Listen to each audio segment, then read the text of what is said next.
So we've just learned that we can turn a Turing machine into a string. And one of the things that we're going to do now is show that we can take that string and feed it into a special set of Turing machines. And those Turing machines will be able to simulate the operation of the encoded Turing machine themselves. And that's what this is. This is a video about the Universal Turing Machines, which are Turing machines which can simulate other Turing machines when they are given an encoding. So what I need you to remember for this video is that we can encode Turing machines into a string. And if we can encode a Turing machine into a string, I'm going to represent that string like this. This is the encoding of the machine M. Because we can encode all of the elements of that machine's alphabet in our new thing, we can also encode strings that are inputs to that Turing machine. And I'm going to represent those by this. In these little angle, anything in the angle brackets is now an encoded version of that. So this is the encoding of the Turing machine, and this is the encoding of its input string. So when I want to talk about a machine and an input to that machine as a pair, I'm going to represent it like this. So this is the pair of the encoding of the machine and the encoding of an input to that machine. What I also need you to remember is roughly how a Turing machine works, but particularly that we can have multi-tape Turing machines and how they work. So you should have learnt that last week. So what do we want our Universal Turing Machine to do? So our Universal Turing Machine is going to be called capital U. And what we want it to do is accept the encoding of a machine and the encoding of an input to that machine. So that's what this angle brackets MW represents. And we want it to halt if and only if that machine halts on the input string. And if the machine is a deciding or semi-deciding machine, then we want the Universal Turing Machine that's simulating it to accept if the machine accepted W. So if M accepts W, we want our universal machine to accept this string. And if the machine rejects W, then we want this Universal Turing Machine to reject the encoding. If, on the other hand, our Turing machine computes a function, we want the output of our Universal Turing Machine to be the encoded result.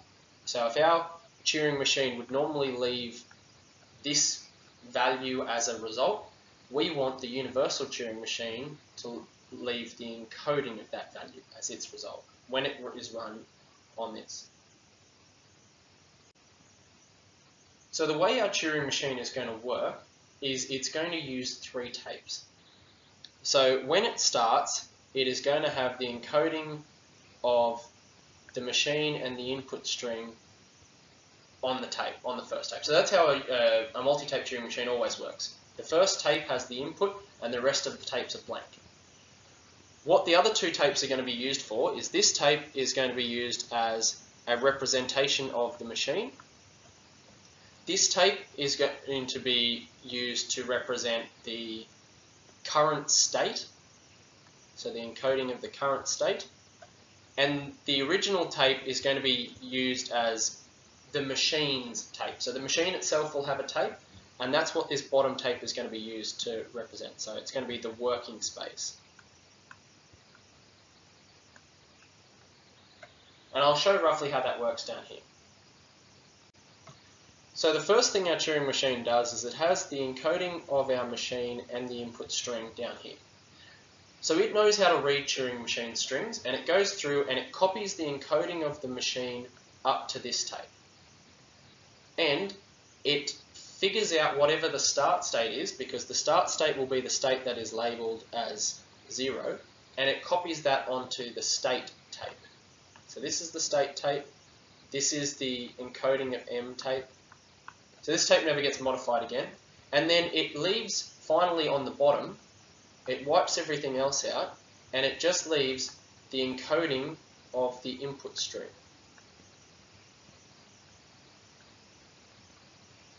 And that's how the machine initializes itself. So it starts off with the encoding of the machine and the string. It copies the encoding of the machine off onto another tape so it can look at that later. it puts the start state up on its state tape, so that tape keeps track of what state it's currently in, and then it leaves the encoding of the input string on M's tape.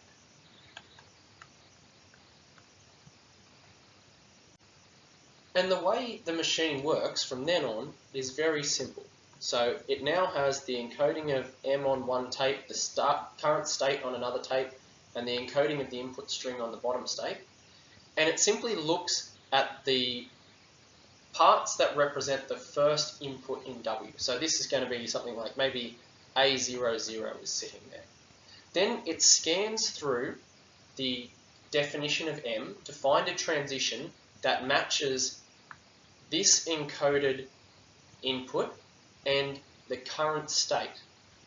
Then, when it finds that transition, it replaces what is currently under the simulated tape head here with another state. So if the replacement was A10, it would wipe this out and replace it with A10. And then it would change the current state if it needed to. So if this shifted into state 2, it would change this to Q010. And then it would move however many spots it needs to move. So if the encoding of the machine said, okay, on this transition move one space to the right, we know that the elements of the encoding of W are always a certain length long. They're always fixed. So if they're always 3 long, like in this case, and the machine says move 1 right, our machine is going to move 3 to the right, and maybe there might be a different symbol here, a different character here. And then it just repeats that process. Looks for a transition that matches the current state and the encoded input that it can see, and then does whatever it needs to do there. So at no stage does it ever modify this second tape that represents the encoding of M, because it always just keeps it there as a reference. You can think of this as like the machine having that as its program in memory. And this represents its current state, and this represents what it's working on now. So my apologies for the lack of camera, I forgot to turn it on at the start of this. But what you should know by the end of this video is how we can take a Turing machine encoded into a string and feed it into another Turing machine which will simulate its behavior.